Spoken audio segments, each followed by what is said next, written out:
समझा रहा हूँ। अब बात ये बन गई कि रुदरफोर्ड अच्छे से एक्सप्लेन करना चाहिए था, बट रुदरफोर्ड एक्सप्लेन नहीं कर पाया इतना अच्छे से। तो रुदरफोर्ड ने हेल्प ली कि भाई बोहर बोहर पे आ जाओ यार, समझाओ क्या बोला रहा है, मैक्सवेल क्या बोल रहा है, मेरे तो पल्ले ही नहीं पड़ रहा है यार। अब बात ये हो गई, अगर रुदरफोर्ड ये बोलता कि यहाँ पे इलेक्ट्रॉन स्टेडी है, तब तो दिक्कत हो जाती है कि प्रोटॉन है उस पर प्लस है और इलेक्ट्रॉन जो है वो कैसा है भाई, स्टेडी है, तब तो इजीली खींच लेगा, स्टेडी तो हो ही नहीं सकता। तो इसका मतलब उसने ये समझाना चाहा कि यार देखो, जैसे कैसे सन के आसपास कैसे अर्थ घूमती है, सन के आसपास अर्थ घूमती है कि नहीं, बोला हाँ। तो उसी तरह हमारा ये जो सेंटर होता है, हमारा जो ये सेंटर होता है उसके आसपास इलेक्ट्रॉन घूमते हैं। ऐसा किसने समझाया था? रुदरफोर्ड। यस। अब देखो अर्थ, अब मैक्सवेल आया, मैक्सवेल बोलो बेटे मैंने भी एक्सपेरिमेंट कर रखे हैं, हम भी कहीं अलीगढ़ से नहीं आए हुए, हमें भी पता है, हमने भी एक्सपेरिमेंट कर रखे हैं। और बोला ठीक है, ऐसा क्या एक्सपेरिमेंट किया? अगर कोई भी पार्टिकल्स अगर एक्सेलरेशन मोशन में है और वो चार्ज पार्टिकल है, तो उसमें से इलेक्ट्रोमैग्नेटिक रेडिएशन इमिट होगा होगा एंड होगा। बोला ठीक है।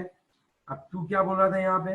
रुदरफोर्ड, मैं ये बोला हूँ ये जो है पूरे का पूरा कौन सी मूवमेंट करता होगा, ये कौन सी पाथ पे चल रहा होगा? सर्कुलर। लेकिन अब जो है दिक्कत ये हो रही है, मैक्सवेल ने बताया कि ये देख, ये तूने बोला ना रोटेट कर रहा है, बोला हाँ रोटेट कर रहा है, इसका मतलब वो हर टाइम पे अपनी पोजीशन और डायरेक्शन चेंज कर रहा है। बोला हाँ डायरेक्शन चेंज हो रही है, डायरेक्शन चेंज हो रही है हर टाइम पे, तो आइसोलेशन मोशन है। बोला हाँ आइसोलेशन मोशन है। अगर कोई चार्ज पार्टिकल आइसोलेशन मोशन दिखाता है तब वो क्या करता है, इलेक्ट्रोमैग्नेटिक रेडिएशन को क्रिएट करता है। सपोज यहाँ पहुंचा, मतलब कंटिन्यूअसली क्या होता होगा, ये यहाँ से एनर्जी को रिलीज करता होगा। तुझे पता भी है एनर्जी कहाँ से आती है? बोला है नहीं मुझे नहीं पता, ये एनर्जी आती होगी उसके पथ से। पथ से मतलब उसके रास्ते से, मीन्स इसके जो रेडियस है वो धीरे धीरे क्या होता जाएगा, धीरे धीरे रेडियस क्या होता जाएगा पता? कम होती जाए। और एक टाइम ऐसा आएगा, मतलब ये हर जगह पे क्या कर रहा है, एनर्जी इमिट कर ही रहा है। आप समझ रहे हो ना मेरी बात? और जैसे एनर्जी इमिट करता रहेगा, अगर वो एनर्जी इमिट करता रहेगा तो उसकी एनर्जी कम होती जाएगी, और एक टाइम ऐसा आएगा वो एनर्जी पथ में से ले रहा है, उसका पथ छोटा होगा, एक टाइम लास्ट विदिन 10⁻⁸ सेकेंड में इलेक्ट्रॉन तो प्रोटॉन के अंदर चला जाएगा। बट ऐसा तो होता नहीं है, ऐसा तो होता नहीं है। So now here Rutherford was not able to explain this phenomenon and stability of your atom. वो समझा नहीं पा रहा था कि इसके कैसे स्टेबल है। अब तुम सोचो, अगर तुम उस टाइम पे साइंटिस्ट होते हैं और तुम इन दोनों की बहस देख रहे हो, ये दोनों लड़ रहे हैं, अब अगर तुम्हें पूछा जाए चलो भाई क्या होता होगा, तब आपको किसके ऊपर रिसर्च करना पड़ेगा, इसमें कौन सी नई चीज आई वो बताओ, आपको नई वाली लगी वैसे? रेडिएशन। यस। अगर आप इस रेडिएशन के बारे में थोड़ा सा पढ़ो तब जाके हम लोग कुछ क्या कर सकते हैं, इसकी स्टेबिलिटी के बारे में बोल सकते हैं। यस और नो? यस। ये पहला ड्रॉबैक था। दूसरा ड्रॉबैक ये था रुदरफोर्ड का कि he was not able to explain the proper position of electrons, कि सराउंड में कैसे घूमते हैं। अगर एक से ज्यादा एलिमेंट, एक से ज्यादा अगर इलेक्ट्रॉन्स है तो वो कैसे सराउंडेड है वो समझा नहीं पाया था ना बच्चों को। आई बात समझ में? अब उसने उसके चेले को बुला लिया, अब उसने बोला लिया बोहर थोड़ी सी हेल्प कर दिया। बोहर ने सोचा यार कुछ तो करना पड़ेगा, उसने है ना उसने कोई नया नहीं किया था, उसने इस रुदरफोर्ड को ही डेवलप किया था, और रुदरफोर्ड जो नहीं समझा पा रहा था ना उसी को उसने समझाया था। तो हम जो बोहर ने मॉडल दिया उसको ऐसा हम लोग ये बोल सकते हैं कि it's like transformation of Rutherford's model, और I can say modified Rutherford's atom model, atom sir modified model को रिनोवेशन कर दिया। यस, उसने रिनोवेशन कर दिया, उसने अच्छे से समझा भी दिया कि इलेक्ट्रॉन्स कैसे आते हैं, और उसने अच्छे से स्टेबिलिटी भी समझा दी। लेकिन अगर उसने कैसे समझाया तो उसके लिए हमें उसने जो स्टडी की थी वो भी तो पढ़नी पड़ेगी ना। यस और नो? दिमाग लगाओ। यस। तो अब हम कौन सी चीज पढ़ेंगे अच्छे से बताओ? Bohr's model of atom. Yes, बहुत नहीं, डायरेक्ट नहीं पढ़ेंगे वही, पहले ये पढ़ेंगे इलेक्ट्रोमैग्नेटिक रेडिएशन। अभी तो बहुत सारी चीजें हैं। Development leading to Bohr's model of atom.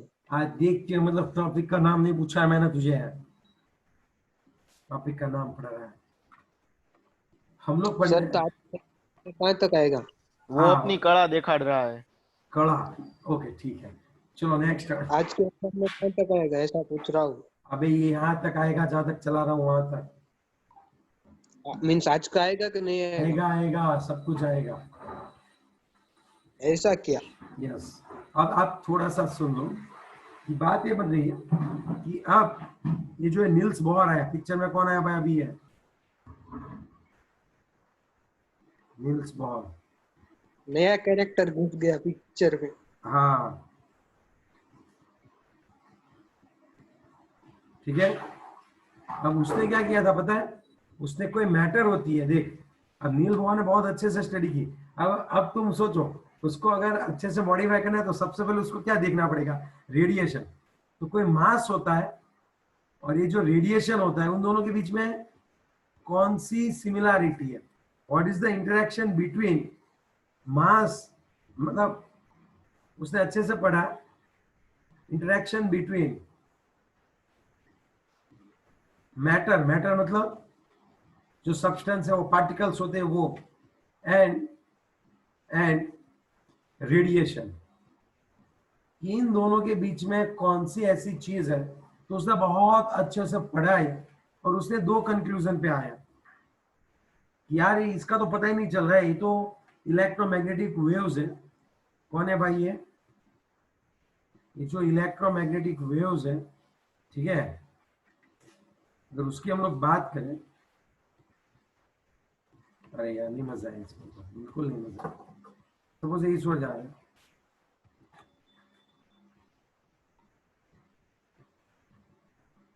Suppose electric field है, उसके परपेंडिकुलर होती है मैग्नेटिक फील्ड।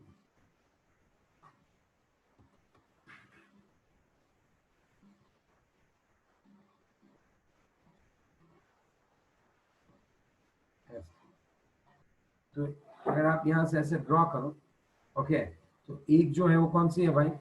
अगर एक इलेक्ट्रिक फील्ड है तो सामने दूसरी कौन सी आएगी? एक इलेक्ट्रिक फील्ड है तो ये कौन सी आएगी? Magnetic field. तो ये पूरा रेडिएशन था, उसने पूरा रेडिएशन स्टडी किया और उसने दो चीज बताई। कौन है ये? अब देखो, इसने दो चीज बताई। ये जो इलेक्ट्रोमैग्नेटिक रेडिएशन, उसके पास दो प्रॉपर्टी है, उसके पास दो प्रॉपर्टी है। एक ये वेव की तरह भी एक्ट कर सकता है, ओके, एक ये वेव की तरह भी एक्ट कर सकता है, और ये दूसरा किसकी तरह एक्ट कर सकता है बताओ? दूसरा किसकी तरह एक्ट कर सकता है? पार्टिकल की तरह भी एक्ट कर सकता है। मीन्स आप अब तक सोच रहे थे कि भाई हम जो सनलाइट देखते हैं वो एक टाइप का इलेक्ट्रोमैग्नेटिक रेडिएशन है। तो नील बोहर का ये कहना था कि आप जो देख रहे हो ना, सनलाइट आपके ऊपर आ रही है, तो आप उसको वेव फॉर्म में ले रहे हो, ऐसे ऐसे। तो वेव फॉर्म में तो वो है ही है, लेकिन वो बहुत छोटे छोटे छोटे छोटे पार्टिकल्स की बनी हुई है, बहुत छोटे छोटे पार्टिकल्स की बनी हुई है। सो अब जो है आपका जो अब आपका जो इलेक्ट्रोमैग्नेटिक रेडिएशन है, उसके पास दो प्रॉपर्टी है। पहली प्रॉपर्टी कौन है? वेव है। और दूसरी प्रॉपर्टी को कौन सी है वो बताओ? Particle. Small particles. पार्टिकल्स।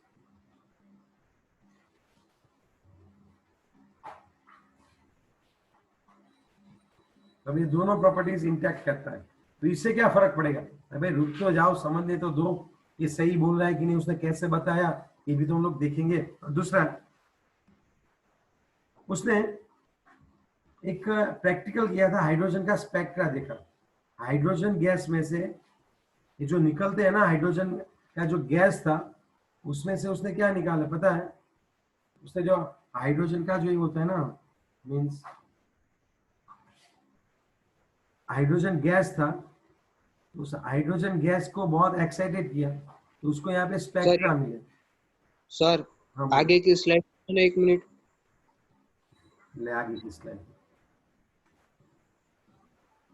अब इलेक्ट्रोमैग्नेटिक, हाँ अब दूसरी कर दो, ये स्क्रीनशॉट ले लिया, बाकी रह गया था। ठीक है। अब आप थोड़ा सा सोचो बच्चों कि ये क्या हो रहा है एग्जैक्टली कि यहाँ पे जो है, अब थोड़ा बहुत अच्छे से समझना यार, अब यहाँ पे जो रेडिएशन आ रहा है तो ये स्पेक्ट्रा, इसको क्या बोला उन्होंने, स्पेक्ट्रा बोला, एटॉमिक स्पेक्ट्रा। ये हर एक एटम में से, ऐसा नहीं हाइड्रोजन में से, सभी में से रेडिएशन आते हैं और उसका स्पेक्ट्रा उसने क्या किया, एनालिसिस किया यार ये किस तरह से होता है, कौन सी लाइन होती है, वेवलेंथ कितनी होती है, ये सब उसका क्या किया उसने, एटॉमिक स्पेक्ट्रा देखा। और इन दोनों चीजों को पहला उसने क्या ऑब्जर्व किया, ये जो ड्यूअल कैरेक्टरिस्टिक्स मतलब डबल डुअल की। बोहर ने ये देखा कि ये जो रेडिएशन है उसके अंदर दो प्रॉपर्टी, वेव प्रॉपर्टी भी है और साथ साथ पार्टिकल प्रॉपर्टी भी इंटैक्ट करता है, उसके पास दोनों ही कैरेक्टरिस्टिक्स है। और दूसरी चीज, और उसने ये देखा कि यहाँ पे ये जो है सभी एटम्स का स्पेसिफिक स्पेक्ट्रा होता है। उसने हाइड्रोजन का पूरा स्पेक्ट्रा देखा कि वो कितना रेडिएशन को क्रिएट करता है, वो देखा उसने। Now is it clear, yes और नो? अब बताओ। यस। आप किसी को कोई डाउट है तो बोलिए।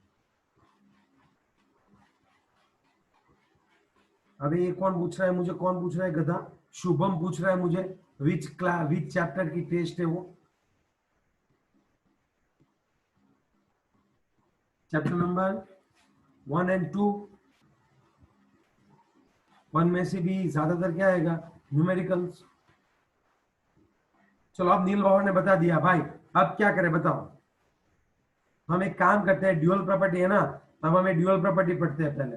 पहले ड्यूअल प्रॉपर्टी पढ़ेंगे, उसमें वेव प्रॉपर्टी, फिर पार्टिकल प्रॉपर्टी पढ़ेंगे और उसके बाद पूरा स्पेक्ट्रा हम भी एनालिसिस करेंगे, हम भी देखेंगे कि है क्या। और फिर जैसे नील बाबर ने बताया वो एटॉमिक मॉडल हम लोग पढ़ लेंगे। चलो अगर आपको कोई डाउट है तो आप पूछ सकते हो मुझे।